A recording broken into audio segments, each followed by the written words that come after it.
Look, I've said it before, and I'll definitely be saying it again. When you're making a horror movie, you gotta make us care about the characters so that we care when they die.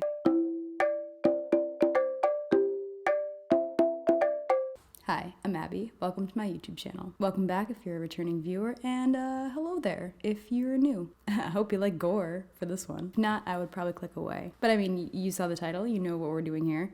Texas Chainsaw Massacre, the new 2022 reboot, aptly named the same exact name as the original, and not to be confused with the 1974 original, basically the same name, 1986's TCM2, 1990's Leatherface, TCM3, 1995's TCM The Next Generation, 2003's movie of the same goddamn name as the original, 2006's TCM The Beginning, 2013's TC Drop the Massacre 3D, and finally 2017's Leatherface, period. Oh my god. This is Texas Chainsaw Massacre, the 9th installment of the thrilling saga wherein this town with almost 0 people in it can't seem to figure out that the obviously lumbering giant man is most likely Leatherface. This is Texas Chainsaw Massacre with the thrilling return of Sally, the only girl who did not die in the original film. This is Texas Chainsaw Massacre, but make it social media and guns. Confused? Yeah, so am I still. I mean, I feel like a broken record saying this. I've said this before on my channel, but this was inevitable, right? The movie that came out right before this one in 2017, Leatherface, that did so... Oh, but what did it cost to make? Oh, so funny story, I actually couldn't find the budget for this movie, which is, I think, is weird. This website literally said this, so... I don't know, it feels like someone went about trying to hide this information. I think it's safe to say the last installment failed pretty hard, but we need content and we don't want to come up with something original. Let's just, for sure homage the original in the beginning and then just take it from there. That's what they do in the movie. Netflix and their creative genius team decided to basically ignore all of the other movies in the franchise, all of them, which might have actually turned out to be a good move if they didn't totally screw it up. Oh my god, it's so funny. It's so funny. I can't actually even call it a fully bad movie because I had visceral reactions to it. You know what I mean? I laughed, I screamed at the TV, and I'm a big believer that even quote unquote bad or horribly produced movies, if they give you a reaction, if you react to it, they're good if they elicit some sort of reaction out of you. The purpose of art or something. And there were scenes in this movie that, oh my god. I think they were trying to make me laugh my ass off, and it kind of worked at some points. I digress though, we do need to start from the beginning here. This video is honestly, it might just be a little bit of a mess. I'm still trying to figure out whether I even liked it or not, because there's some scenes where I really have to think about it, whether I genuinely like them or really hate them. It's gonna end up, I think, as one of those really divisive movies, the ones that are, the same things that people love about this movie are gonna be the exact same things that people hate about it. So I'm gonna be Johnny Cash a little bit here and kind of walk the line, because I don't know, there are good scenes that are emotional, and then you see someone's leg get cut off and you're like, oh right, this is a slasher movie. What am I supposed to be focused on here? Let's just dive right into this installment. Let's go through the movie once more, you and me together, and just see how we feel about it the next time around. So it doesn't actually even matter whether you've seen the original, because they do a little, quick little recap, as is necessary in the Netflix remake game nowadays. Just for them to be like, no, we know what happened, but just wait and see. Turns out that this little, I guess, PSA documentary thing is being watched by our protagonist and new last girl, spoilers, Lila, and she's at a dinky little gas station with her sister Melody and their friend Dante and his girlfriend Ruth, who are, I guess, all influencers who are buying out the old ghost town of Harlow to have a restaurant. They have a restaurant, and I guess they have a bunch of investors coming through to invest in the old town.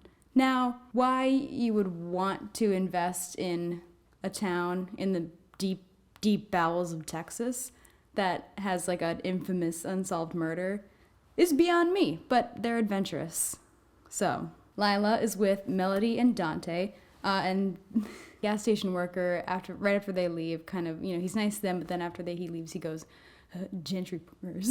Which I was like, everyone says this is the gun scene, and I'll talk about that in a second, but this was the first scene where I was like, oh, oh, this movie's gonna make a statement, huh? They're gonna put some commentary on something, like country versus city thing in this slasher film, aren't they? You know how you can just like feel that nowadays with certain like stuff like this, especially like revamps of old things. Anyways, she buys this cute little chainsaw corkscrew, which will come in handy later, don't you worry. And they're off in their off-brand, it's a luxury electric car. They can't do the Tesla because the brand, you know, the brand thing. This redneck appears and he's got a gun, and Melody makes fun of him openly, which, you know, I'm gonna take a hot stance. I'm not, you know, the biggest fan of guns either, but I wouldn't openly antagonize him here. I feel like you can wait like a few minutes. You know how I said early on in this video that the #1 rule of horror is to make your audience like the characters in the movie? Well, the second one is that, you know, when it comes to slasher films, it's for some reason guns don't work. Look at this man. I mean, it's admittedly never explained. Here's the thing, I'm conflicted. It's never explained. He's not like inhuman. At most, he's like in Leatherface, right? Is famously insinuated to be like some sort of man-child, right? I guess. But he's not inhuman. Like, it should make sense. All he puts on is like some, you know, regular clothes. I don't know why the bullets aren't affecting him, but they don't. Canonically, in this universe, the gun is not going to work in the slasher film. That's the rule. You can try. Go ahead, but it won't work, and it will not work in this movie. Spoilers, yeah. But, you know, back to that first rule, I'm not sure if the audience is, like, even supposed to like these characters. Like, Lila is the only really tolerable one, which is good. I mean, yes, I did say earlier that Melody and Dante are influencers, who I guess are buying this famously ghosted area with, again, an unsolved murder. Massacre, really, if you will. To, like, turn it into a little shopping plaza headed by, like, their own restaurant. Like, sure, okay, all right. I mean, yeah. Like I said earlier, like, country versus city, like, I know what I said earlier, but that is kind of the whole thing of the original movie, right? I mean, country folk versus city folk, and conflict. But sure, okay, all right. But these food influencers are buying a town. They've got investors coming through, though, who I guess are somehow also so interested in this property that they also drove 7 hours in deep Texas to this like canonically scary town with, again, the unsolved. They even learned that like the one person who still like hunts this guy down, Sally, from the first movie, still hasn't been able to find him. Like, I, for one, I would probably be out of there. Like, this would have been my first hint that maybe we leave this one alone. But again, you know, dumb characters in horror movies, it's not like that's new. It's not like characters ignoring warning signs is like anything new at all, right? But it should have been the first indication to get the hell out of there. Lila, who is the only smart protagonist in the movie, and spoilers, does end up as the last girl, starts right here to want to get the hell out of there. And there's like a bunch of shots that flash back to her being her surviving a school shooting. Aha! Netflix made a statement in Texas Chainsaw Massacre. That's where this movie's going. Okay. I don't know about this. This is Texas Chainsaw Massacre, right? The movie with the dancing chainsaw man? The movie with the man who takes others' faces and puts them onto his own face? The guy drives off after this, after saying probably what's the best line in the movie. But feral hogs around these parts, and the only way to deal with an invasive species is to eradicate. And the cops pull the influencers over for some reason, but they kind of, you know, get on the cops' good side and they're fine. They just keep going. And they're finally off to town, but upon their arrival, they see that there is a flag hanging up. And it's not, you know, it's not a good flag. So Dante goes to pull it down, and there's this scene where I'm like starting to think, okay, maybe they're trying to make me really laugh with this, because I don't know, okay, I don't want to go off on this too hard, but like there's this scene where he's just sitting there trying, like flapping his arm, trying to get to the flag. It's so comical, like, again, you gotta watch it. This is one of the reasons I am recommending the movie. But he can't get it. It really looks like he should be able to get it pretty easily. This movie's so funny. It was not the funniest scene in the movie, though. We'll get to that. The building that the flag is hanging up on is It's the orphanage. Uh-oh. Ooh. And there's this old lady there. Guess who she is? There's a scene where these influencers pretty much have to kick the old lady out as apparently, you know, the bank has foreclosed on all of these properties months ago and they're supposed to be moving in. Like, this old lady was supposed to be out of there a long time ago. So she has a heart attack. And who do we see at the top of the stair? Who could that be? Okay, probably no one important, right? Probably no one. Probably not the exact guy that Melody saw with his face stretched out, towering over all the other orphans. Probably not you know, it's obvious that the audience is, like, clearly supposed to know who this is, but it's absolutely unbelievable at this point that these people in this town would not know that this guy is Leatherface. There are, 3 people in this town, including the cops, and, like, you're gonna tell me that this is still an unsolved mystery? Like, yeah, okay, the whole thing is that, like, they couldn't figure out who he was because he had a mask on, a mask of skin, but, like, look at him. Someone could have stopped this right here and now, but nope.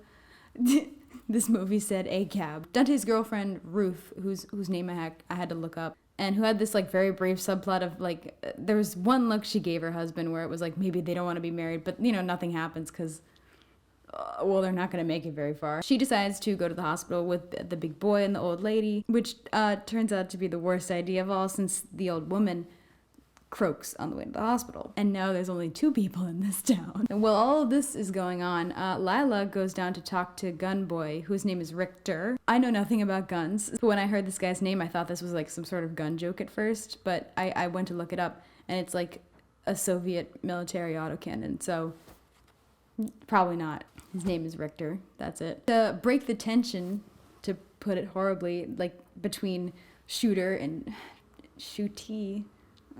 What is this movie? She asks him why he's such a nihilist.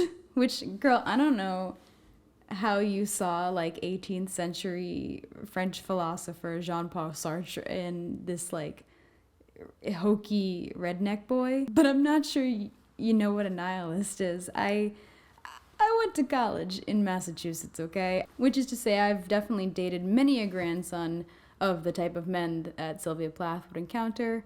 Gun Boy here's no nihilist, okay? If he was wearing a Rick and Morty shirt, or, like, if he showed you, like, a depressing Reddit post or something, your starter question may have, you know, had some more weight behind it, but I don't know. It's here again, I started to feel conflicted because, like, it's like a good scene.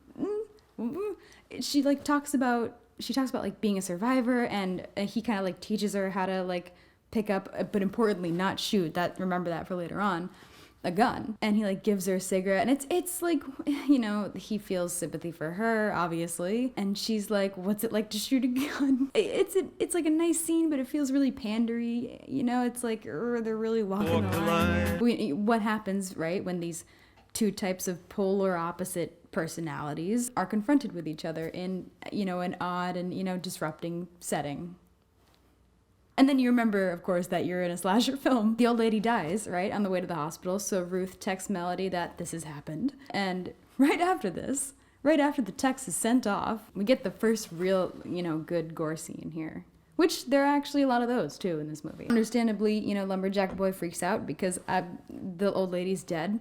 Actually, but not understandably, though, because I don't know what his connection to her is. It's not really shown in the movie. Like, I don't know why he hasn't killed her already. I don't know why she's the only thing keeping him from rampaging, but that's the case, I guess. I'll spare you the, you know, literally the gory details, but, you know, they end up crashing into, like, what seems to be the only tractor within, like, a mile of anywhere. Not sure how they managed that. Leatherface, well, he does his thing. Ruth watches, horrified. And, you know, I know they're trying to recreate some of, like, the original tense movie scenes here, but it was really long. The scene was so long. You knew she was gonna die. You knew there was no way she was going to escape. I mean, yes, over the radio, someone does hear her in the gas station, and it ends up that Sally, you know, hears wind of this, and she's finally gonna hunt him down. That comes later, sort of. Ugh.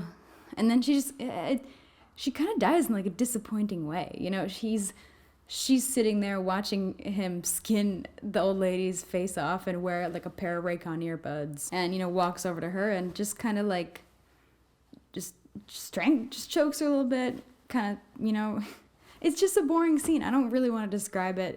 It's a boring scene. I was kind of disappointed because I'm like, I thought this was Texas Chainsaw Massacre. He's got the old lady's face on. He starts to sulk back towards town and back towards all the investors who have invaded. Melody and Dante are back in the orphanage because they are scared that they accidentally killed the old lady, which they kind of did. They're worried that she actually does still have the deed and she was legally allowed to be there, and they're just gonna feel a whole lot worse if, they just killed her for no reason. Only to be followed quite shortly afterwards by our main man. Dante gets slammed in the face. I really thought he was gone. I thought he got like slit in the throat.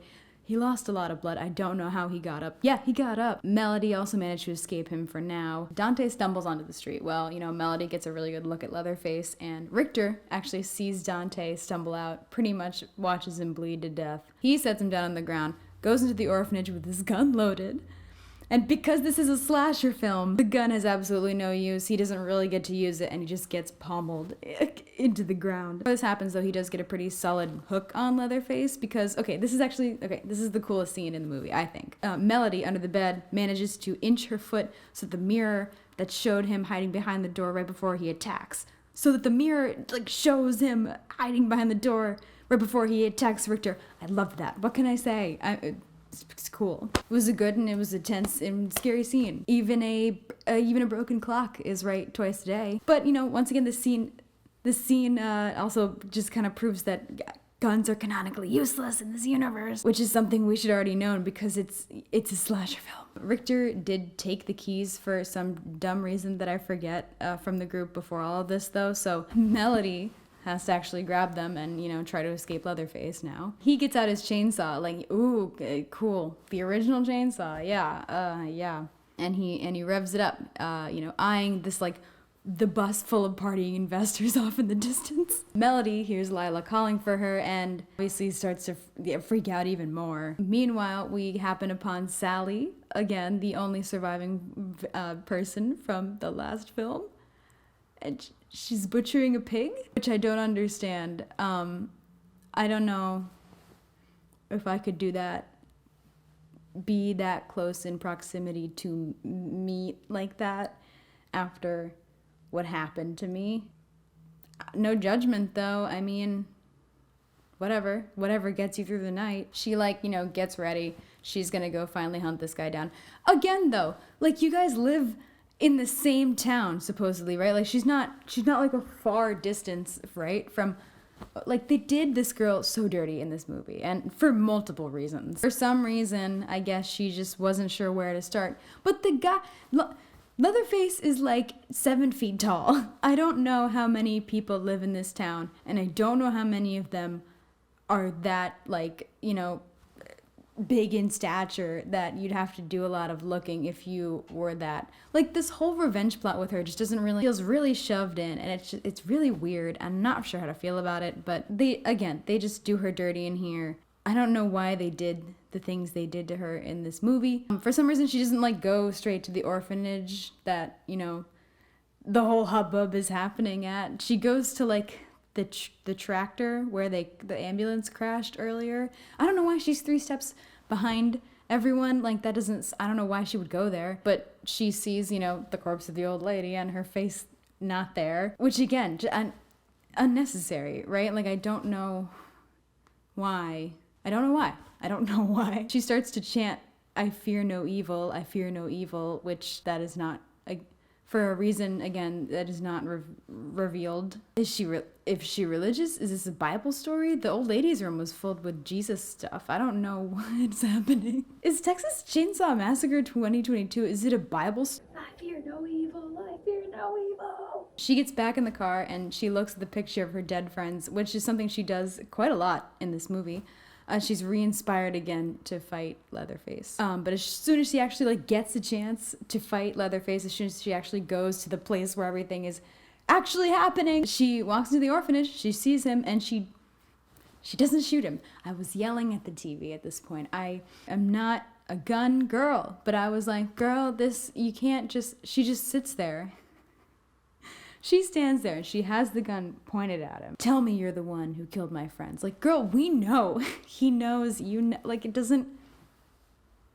I don't think you need the validation. I think you need to just end it. But, you know, of course, she doesn't shoot him until like much later. Here's the other thing about doing her dirty in this movie. That she uses a girl that, okay, the only surviving girl who like lost her boyfriend, lost her friends, lost like pretty much everyone she knew a long time ago, and has been like, I guess, just hunting this guy for 50 years since that, but hasn't found him even though they live within like probably a mile of each other. After all this, she uses the two sisters, Melody and Lila, who have now found each other, puts them in the back of her truck and uses them as bait. I was like, this isn't very girl boss. You know, like, I just don't feel like, I don't know if her character would do that. Again, is anyone writing this movie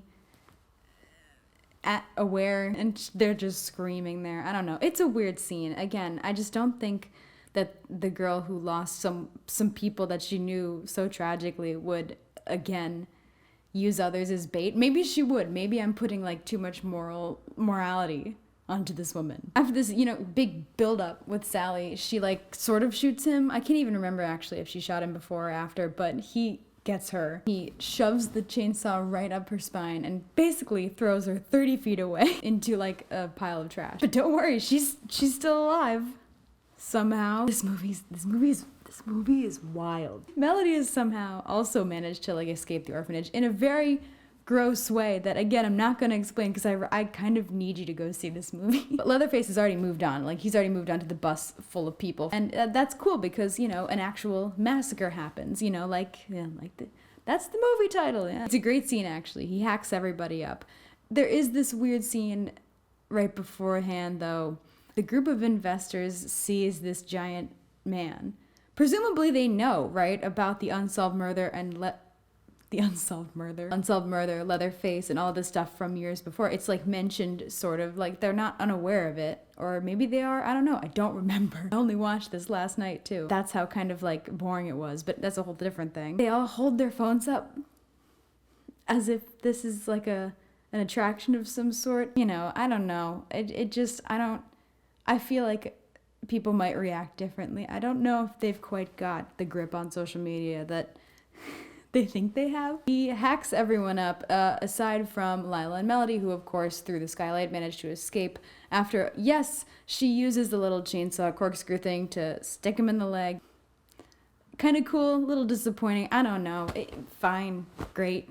Again, at this point in the movie, I'm just like, yeah, that might as well have whatever needs to happen, you know, for the plot to move forward. Sally, who is somehow still alive, she tells Lila to shoot Leatherface, which, again, twice has already not worked out in the movie so far. And so, predictably, when Lila does go to save Melody, who is now stuck in this car, you know, about to be killed by Leatherface, the gun isn't loaded. Remember earlier I said to remember this? Richter unloaded the gun before he gave it to Lila, so the gun just clicks off and Leatherface starts running after Lila. She somehow manages to like dodge every single chainsaw blow that he deals out. I don't know how, but that's not even the craziest part. Okay, that's not even the craziest part. There's this scene, right? And it could have been cool. It could have been interesting. They stumble back into the orphanage. They both lose. They're in this giant fight. She loses the gun.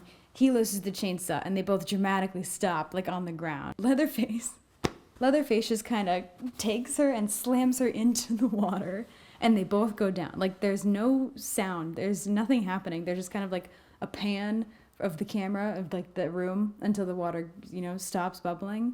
And then after a few moments, we get Lila, who somehow managed to escape this like 7-foot man literally grabbing her by the neck and drowning her. I don't know how it happened. I don't know why they couldn't have shown it on screen. I don't know where that part of the budget went, but she did it. But then, okay, as if this wasn't enough, as if these incredible like kung fu like skills of hers, plus this, I guess, infallibility to water has already saved her. If this wasn't enough. Everyone talks about the sunflower scene, right? Where he pops up for like a little bit, but this was the scene that killed me. This broke me. Leatherface is not quite dead. He shoots up out of the water like a dolphin. I can't stop watching this clip. I can't. Anyways, Melody actually winds up, through the power, through the sisterhood of the traveling pants power, these two, they end up, together taking down Leatherface. Melody actually takes the chainsaw and uppercuts him right through the jaw. He falls down the same into the same supposed watery grave from earlier. And, he falls back into the water, sinking forever. Side note, his mask never falls off. It would have been cool, right? If, as he was sinking, the mask, the old lady's face came off, right? And then it would show his true face just for a second. That would have been cool. But don't worry, they messed this up too. It's even worse. It's even worse. Two girls, right? I guess it's daytime now. I guess they slept or something. I don't know. Maybe it's morning. It's morning now. They're getting up to leave, and I haven't seen an ending to a horror movie this hilariously bad in years. Really, since House of Wax. The two girls, they plug in the autopilot for the off-brand electric car that they're in, which is somehow still running, even though I don't think it's been charged in a while. I don't know how often you have to charge those, but I don't think you're gonna get another charging station for another 7-hour drive. But joke's on them, because Leatherface is not dead. He smashes the window, he takes Melody by the hair, and he drags her off. And as Lila drives away, looking like some sort of Mario Kart character that can't stop because it's on autopilot, he slashes her head clean off. She's decapitated. He does the whole dancing thing. Yeah, get it? This leaves Lila once again to be the only survivor of this incident, being driven away. That's it. It's kind of a really short movie, and then there's this one little short ending scene where he sulks back to the farm in the original movie. That's it. So yeah, that's the movie. It happened. Someone made it. This one was so ridiculous that I do have to recommend it, even if it just is to witness this complete misunderstanding of Leatherface, and not to mention Sally as characters, and also just horror movies and how they work in general. I don't want to give too much of a hot take, but I'm not sure that the slasher horror genre film is where we need a hardcore confrontational conversation about guns. I mean,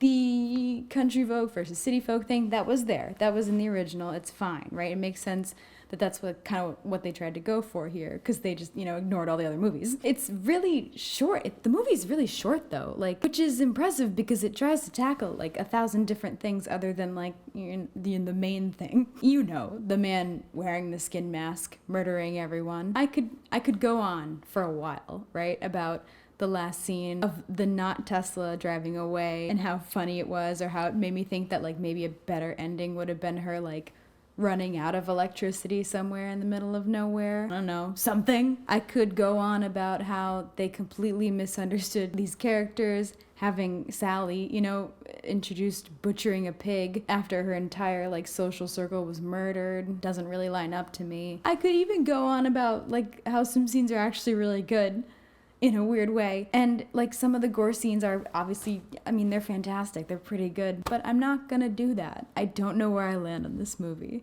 And I don't think this video has really helped, which is unfortunate, but at least it's content. I don't really know how to address the whole mass shooting survivor thing. Like I said, it's a slasher film. If you've seen any slasher film, you know that, guns canonically don't work. Why don't they work against Leatherface? He's a human being. I don't know.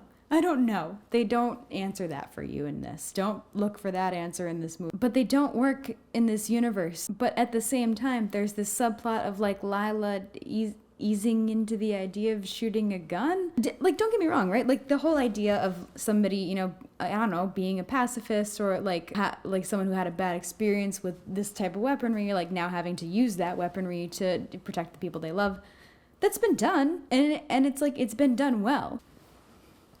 That's a good movie. I am aware. This is Texas Chainsaw Massacre, guys. We're not making The Hills Have Eyes here. This is a story about a man-child who murders people and wears their faces on his own face, and also eats people, even though he didn't eat anyone in this movie, which was kind of disappointing. Not, the greatest place, I'd say, to have a conversation about a mass school shooting survivor and like all that plot underneath, like literally slasher gore. Like, it's just weird to me. I mean, much like this movie, I am not at all qualified to speak about the experiences of like a child who has experienced being the victim of a school shooting. So do with that, you know, what you will. You know, if nothing else, I feel like maybe this is one of the growing number of examples of reasons like maybe we should stop reviving horror classics. Maybe we should come up with something new. I don't know. I think it might be time to throw the chainsaw away or whatever, you know? It's not that I don't have interest. It's not that audiences wouldn't have interest in like seeing like Leatherface and other things, right? Like blah, blah, blah, sure. It's that these, you know, these new things, I mean, more increasingly feel like they just don't care about understanding the source material. Shouldn't really try to modernize it, I think, because if you do, you accidentally wind up with like a very surface level movie that like sort of takes itself seriously but then also doesn't, and have the whole story like weirdly end up about having a mass shooting survivor be like re-traumatized all over again. I don't know, it's time to hang it up, guys. Pack it up, please. I'm begging. I'm begging. I mean, we've had some good horror movies. We've had some good original horror movies in the last few years. What happened? Guys, please stop. Yeah, I got nothing else to say about this movie. It's easy. I recommend it, one, because it's super easy to get there. It's like barely an hour and a half. It's not even an hour and a half long. It's actually barely an hour long, I gotta say. I think we need to come up with something new. I think we're capable of doing so. Please stop. This is the end of the video. Thank you for watching. If you've made it all the way through, if you agree with me, disagree with me, if you thought it was really, really good, I want to know why. I want to know why. Leave it down below in the comments. Give this video, you know, a little like, you know, just if you liked it, or only if you liked it. Please feel free to subscribe if you too feel no evil. I'm still a little torn, right? Like, Texas Chainsaw Massacre, like, you know what you're getting, right? But this is one of these movies, it's like a reboot, specifically, like, hinging on all this old stuff that you're supposed to know already. But it's so bad and it's so hilarious that, like, you know, if you do love hokey horror, you're gonna, like, enjoy hate watching this. If you like the original Texas Chainsaw Massacre, you're gonna love hate watching this movie. It's good if you love campy horror, but, like, then again, you know, it has you kind of cringing in the next scene when you're like, oh, right, there's this very serious topic shoved into a very campy movie. Guys, Netflix... Whoever made Netflix didn't make this. Whoever's listening, God, stop. Please stop. Leave the guns. Leave the social commentary. Leave it out of the Texas Chainsaw Massacre, please. I never thought I would have to say that in my life. Stick to the stuff we know. You have like 8 other movies to like delve into. You didn't do any of that. We gave you a chance. Hang it up. I get it. I get what you're doing. We all get what you're doing, and we are begging you to please stop it. TLDR, I don't really understand a single reason why this movie exists, but it does. And if you do, please let me know. I'm Abby. This is 1 minute off, and I'm gonna go listen to Katy Perry's new single, which seems to be another mistake the media industry has made as of late. Bye.